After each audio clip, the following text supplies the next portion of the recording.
নমস্কার দর্শক বন্ধুরা, রিয়াজ কিচেনে আজকে আপনাদের একটা আচার বানিয়ে দেখাবো। আজকে বানাবো লেবু ও লঙ্কার আচার। তাহলে শুরু করি।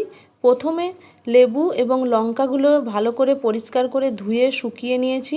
যেহেতু লেবু এবং লঙ্কা সারা বছরই পাওয়া যায়, তাই এই আচারটা যখন খুশি আপনি বানাতে পারেন।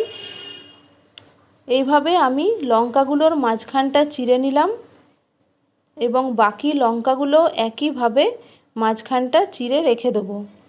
লেবুগুলোকে আমি প্রথমে দুভাগ করলাম, তারপর দুভাগ করার পর 4 ভাগ করে মোট 8 ভাগ করে কেটে নিয়ে এর থেকে বীজগুলোকে বার করে রেখে দিলাম। এইভাবে আমি সব লেবুগুলোকে একইভাবে কাটিং করে নেব। বীজগুলোকে বার করে নিলে ভালো হয়, তাহলে খাওয়ার সময় বীজগুলো মুখে লাগবে না। তো আমার লেবু এবং লঙ্কাগুলো কেটে রেডি করা হয়ে গেল। এরপর আমি মশলার জন্য নিয়েছি জিরে, মেথি, ধনে, মৌরি, কালো সর্ষে এবং শুকনো লঙ্কা। অল্প একটু ড্রাই রোস্ট করে নেব। সুন্দর একটা গন্ধ বেরোলে নামিয়ে নেব এবং ঠান্ডা করে গুঁড়ো করে নেব। তো দেখুন, মশলাটা আমি খুব ভালো করে গুঁড়ো করে নিয়েছি।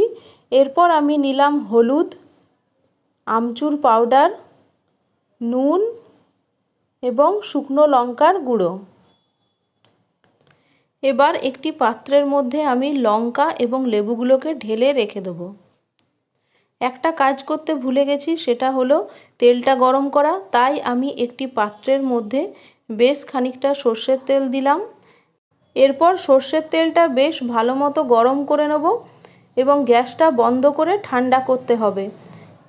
সর্ষের তেলটা যেন পুড়ে না যায় সেটা দেখতে হবে।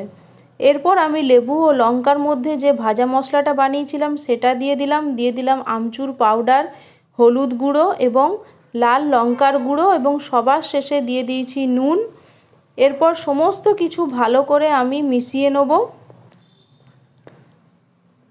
তো মেশানো হয়ে গেছে। এখন আমি ঠান্ডা তেলটা এর মধ্যে দিয়ে দেবো, যেটা আমি আগে থেকে গরম করে রেখেছিলাম। তেলের সাথে সমস্ত কিছু ভালো করে মিশিয়ে নিলাম। এরপর একটি কাঁচের জারের মধ্যে লেবু ও লঙ্কার আচারটিকে ঢেলে রেখে দেবো। 15 দিন মতো এটাকে বেশ ভালো করে রোদে দিতে হবে, তাহলেই আচার তৈরি হয়ে যাবে। যেহেতু সারা বছরই লেবু ও লঙ্কা পাওয়া যায়, তাই বছরে যে কোনো সময়ই এই আচারটিকে বানিয়ে নেওয়া যেতে পারে।